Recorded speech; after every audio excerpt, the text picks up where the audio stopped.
welcome everyone. Welcome to the 7th session of the Jurisprudence Discussion Group this term. We are very pleased to welcome Jean-François Kervegan, who is an emeritus professor of legal philosophy at the University Paris 1 Panthéon-Sorbonne, and who played, I think, quite a big role in developing legal philosophy in France. So we're very fortunate to have you. And Jean-François Kervegan is going to speak about a paper called Towards an Institutional Conception of Rights. Thank you very much.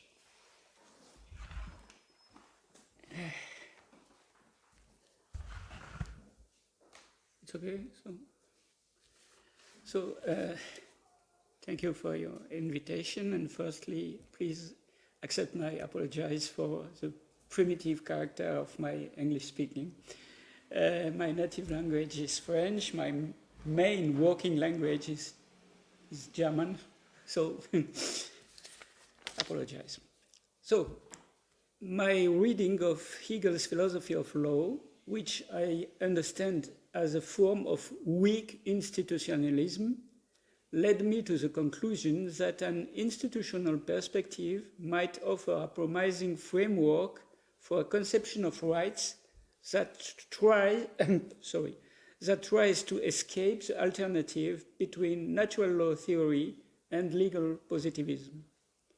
For a just naturalist, rights derive from the very nature of mankind. For a legal positivist, the only real rights are created by positive law. Objections to these two conceptions are well known. Rights derived from an uncertain nature are in danger of becoming ineffective. The assertion of natural rights is an expression of a respectable claim, but, as Bentham says, I quote, reasons for wishing there were such things as rights are not rights. Conversely, errant rights from solely positive source vulnerable. The intangible character of the basic rights of the human person seems to be inconsistent with the insecure status of positivity. Let us now look at some institutionalist conceptions of law. Those understanding the law as an institution or as a system of institutions and of rights as institutional facts overcome the previous alternative. I think maybe yes. First step, institutions of the second nature, Hegel. In order to describe Hegel's theory of law, it is necessary to start from the concept of spirit, Geist, and more precisely of objective spirit. Hegel, indeed, confers a new extension to the concept of spirit, which largely exceeds individual subjectivity, corresponding to what he calls subjective spirit. Next to and above the subjective spirit, there is the objective spirit, that means the law in a very extensive sense, and the absolute spirit, which includes art, religion, and philosophy, and which I will not discuss here. The spirit in general has as its main attribute freedom, which Hegel conceives as, I quote, being at home in the otherness of oneself, bei sich sein im anderen. The objective spirit now is condensed in law, customs, and social and political institutions. The network they form constitutes for the spirit a second nature, Hegel says. In particular, Hegel's theory of ethical life, Sittlichkeit, which is the third part of the doctrine of the objective spirit and includes the family, civil society, and the state, underlines the institutional rooting of individual and collective practices and beliefs. It is thanks to many kinds of institutions that the individual can comply with objective norms without having the feeling of being submitted to a foreign power.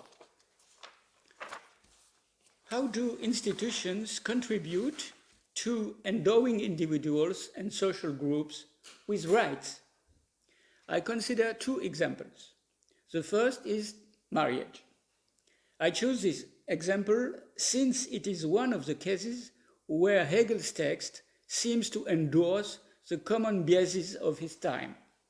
Marriage, monogamic, heterosexual, and procreative, institutionalizes the male-female relationship, making it the natural component of a relationship that is no longer primarily natural. It thus institutes personality, female and as well as male, including its legal dimension. Consequently, this institution of marriage generates rights that are coupled with duties towards a partner, of course, but also towards oneself. It draws attention to a characteristic feature of institutional rights. They are, I say, not unidirectional, but bidirectional. Second example, the corporations.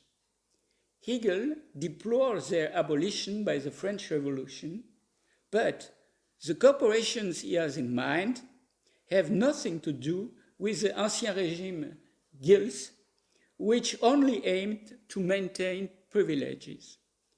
These institutions, I mean the corporations in Hegel's sense, literally constitute the individuality of their members, to whom they allow to be somebody, whereas considered in themselves, they are mere social atoms.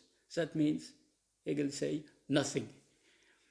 No, this requires that the corporation and its members be endowed with rights. As in the case of the family, these rights are bidirectional, since duties are inevitably linked to them. Contemporary legal and moral philosophy often contrasts rights-based and duty-based views of law.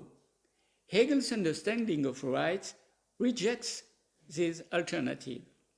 Each kind of right is, for its holder himself, coupled with duties.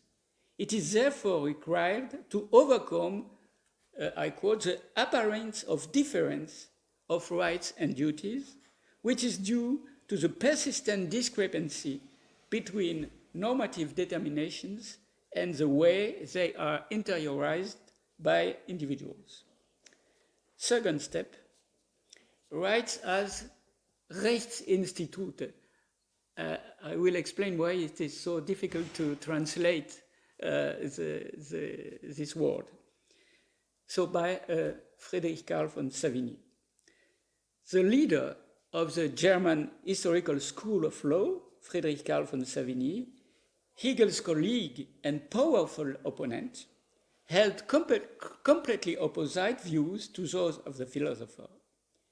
However, both conceive of rights in an institutional perspective.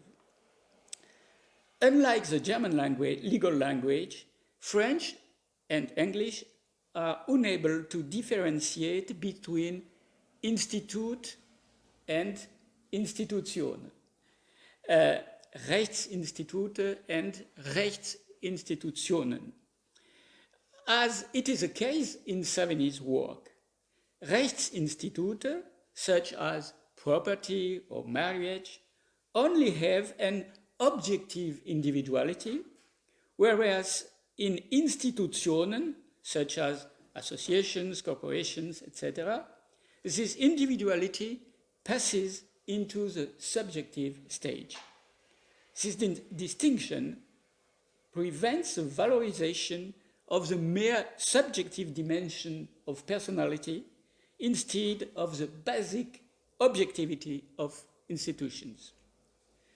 Savigny's account of the core concepts of private law starts with the notion of right that has become the cornerstone of the legal architecture since the American and French declarations.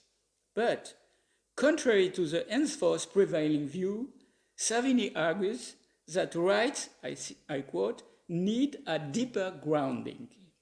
The basic legal reality is the legal relationship, Rechtsverhältnis, but this concept itself refers to that of a Rechtsinstitut. The genuine subject matter of jurisprudence is therefore the Rechtsinstitute, for example, property or contract. Law is therefore the system of the Rechtsinstitute defining the real rights of persons. Rights are only actual insofar as they are embedded in the network of legal institutions and legal relations. In no way can they have the absoluteness that the topic of natural, inalienable, and sacred rights of man would like to grant them. Savigny aims to challenge the revolutionary view of law and the precedence it gives to human rights. But independently from his reactionary mind, we must take in account the structural dimension of his arguments. Rights must be understood not as entities per se, but as components whose meaning and value are dependent on the context in which they appear, legal relations, and on the whole structure in which these relations are embedded, what Savigny calls a system of law, Rechtssystem. Third step, another example of institutional way of view, legal theory of institutions and right, Maurice Oryu. Maurice Oryu was one of the greatest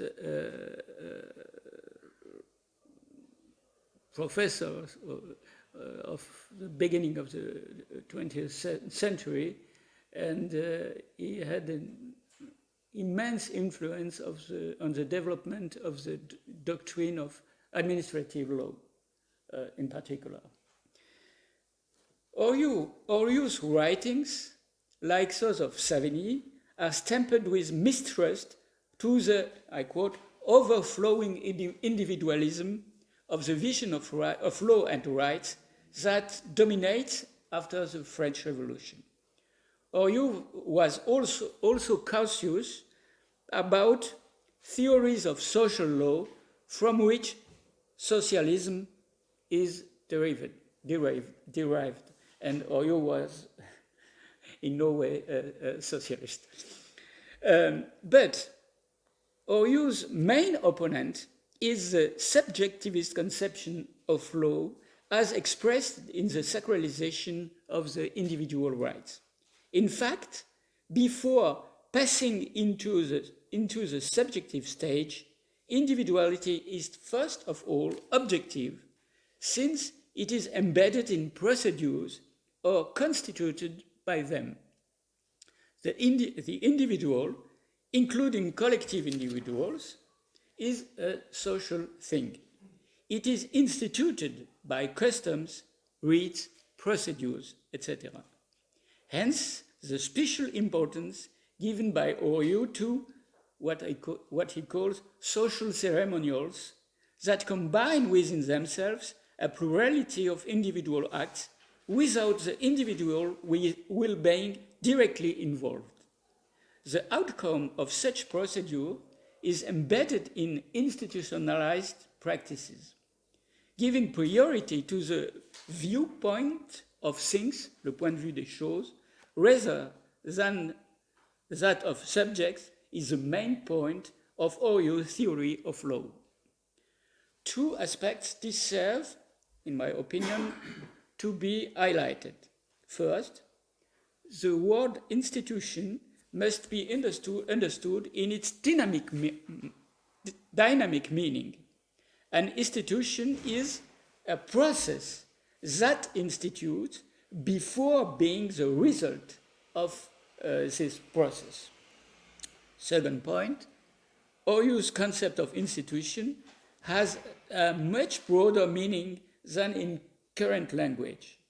Besides the institution person, institutions persons, which have a quasi-individuality and which correspond to what we commonly understand by institution, there are institution shows, institutions things, whose individuality remains in objective stage. Both kinds of institutions have an individuality arising from an objective procedure, but only the institutions persons, like associations, corporations, etc., get a subjective individuality, a common self, so to speak. Institutions have normative implications. They generate an ought to be under the form of explicit rules or informal norms, but also of rights. Oryu says that an institution is an idea-made thing or act. But this idea has an objective nature, which means that it is not the idea that someone or a group of people would have, but an idea having an existence per se and being the background of its agent's representations. We see that Oryu's idea of institution is close to what Hegel calls objective spirit. Like Hegel's second nature, Oryu's institutions implement a kind of objective reason, not the reason of subject, of persons, but an objective reason that resides in institutions. According to Oryu, rights could not have the foundational position that they had in just naturalist constructions and in the declarations of rights. Rights, I quote, derive directly from the basic fact of the institution. They are, so to speak, institutional predicates. They are determinations of objective individuality before becoming features of subjective individuality. Moreover, many rights, including individual rights, are allocated not so much to the person of the holder as to his or her statutory position. I mentioned, for example, the rights of a student or of a professor are not rights of me or you, but a right inherent to an institutional status, and the rights and duties, of course. I mentioned briefly two consequences resulting from this understanding of rights. First, since rights are embedded in institutional configurations, they are not, I quote, intangible in their current regulation. Contrary to the just naturalist credo, no longer natural and imprescriptible rights. Second point, as in Hegel, rights are linked to duties not only of others, but of the right holder himself or herself. Against the subjectivist trend of the mainstream conception of law and rights, Oryu reasserts that rights seen as institutional features are social things and nothing more. Now, a brief political digression. Is institutionalism inherently conservative? By reading Savigny or Oryu, one cannot but ask the question, are institutional theories of law and rights, inherently conservative? The distrust these authors have of the French Revolution, the declarations of rights of man, the constitutionalizing of political life, and the codification of law suggests this view. However, Hegel is an outstanding counterexample which sees the French Revolution as, I quote, a super morning sunrise and qualifies the Declaration of Rights as an elementary catechism. So, is there a progressive and a reactionary institutionalism? It seems to me more suitable and more interesting to assume that institutionalism can either focusing on the creation of new meanings and structures, or looking at what stabilizes or even stops this movement. Broadly speaking, the first perspective of movement, is that of Hegel, the second, that of Savigny or Oryu. In fact, social and political processes probably always involve these two interwoven phases, as society is always instituting and institutionalizing itself. So, the last part, an institutional ontology of rights, some proposals.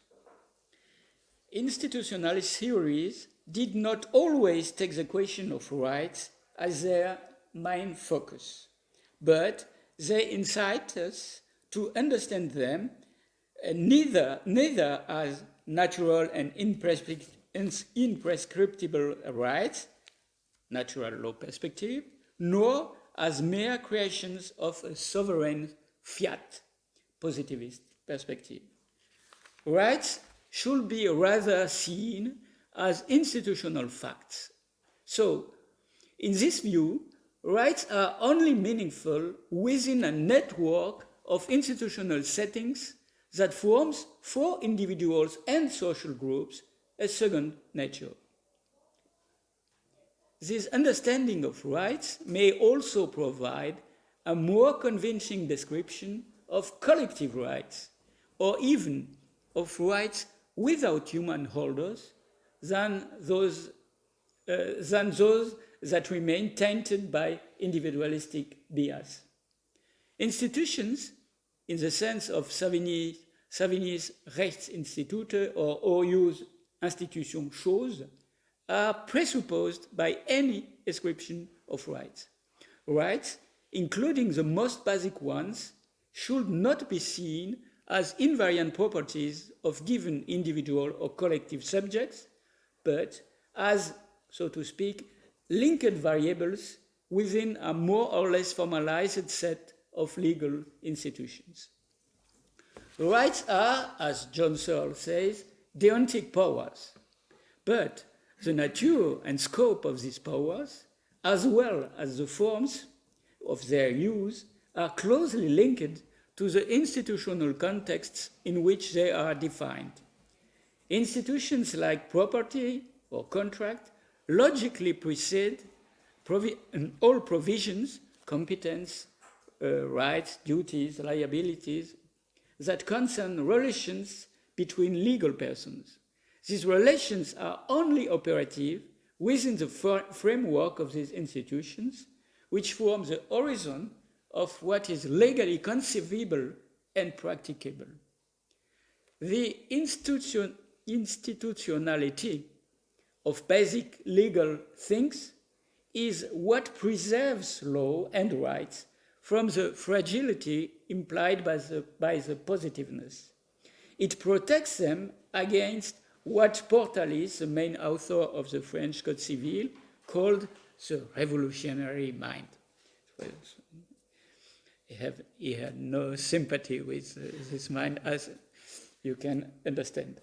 However, legal institutions are not immune to change.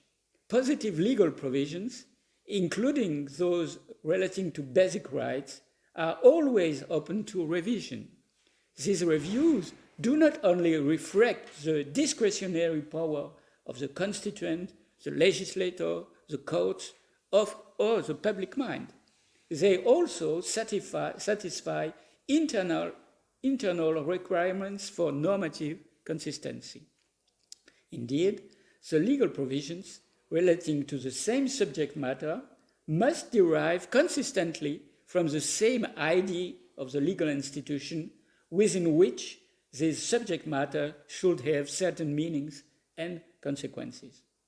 By means of historical and comparative examination, we can plausibly infer from the known examples of an institution the existence of non-trivial invariants, for example, rights.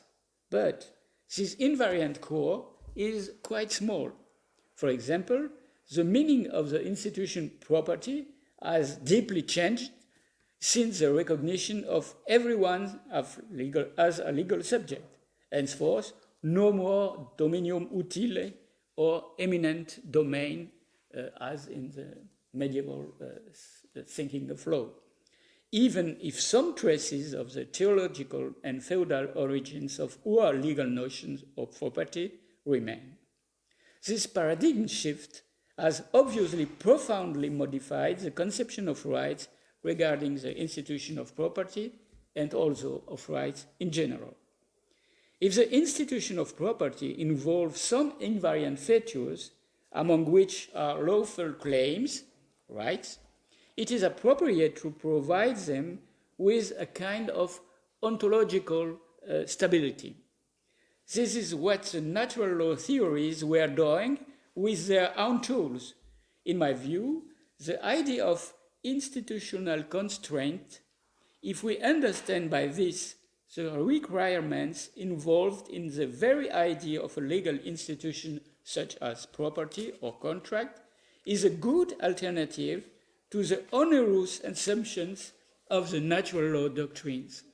Indeed, it exempts us from grounding legal matters in a higher order reality whose analysis is anchored in a philosophical anthropology or a metaphysics.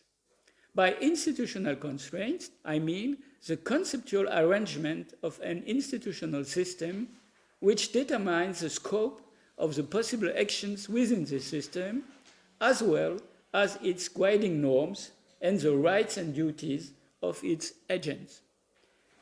In his theory of constitution, Verfassungslehre, Carl Schmitt wrote that, I quote, a majority decision of the English Parliament would not be sufficient to turn England into a Soviet state. What does it mean? It means, in my opinion, that the institutional system of parliamentary democracy includes constraints, legal and extra-legal, political, ideological, which exclude a possibility, even such a possibility, even if it is formally open, because it would be a kind of performative contradiction. Following this insight that legal institutions involve conceptual constraints, we are led to understand rights as linked variables within the legal system. Understood in institutional terms, rights are not tools for free legal subjects and their interests, but unavailable parameters for their action. To conclude, it's time, rights, at least the most basic ones, that is, those that are organically linked to institutions belonging to the basic lexicon and grammar of law, are neither purely positive nor belong to a timeless rationality. Rather, they are part of an objective rationality developing and transforming itself in the long term and nourishing evolutionary social practices. The institutional order within which rights are embedded assumes, as my colleague Vincent Descombes said, the character of an objective spirit in Hegel's sense of the term. Thank you.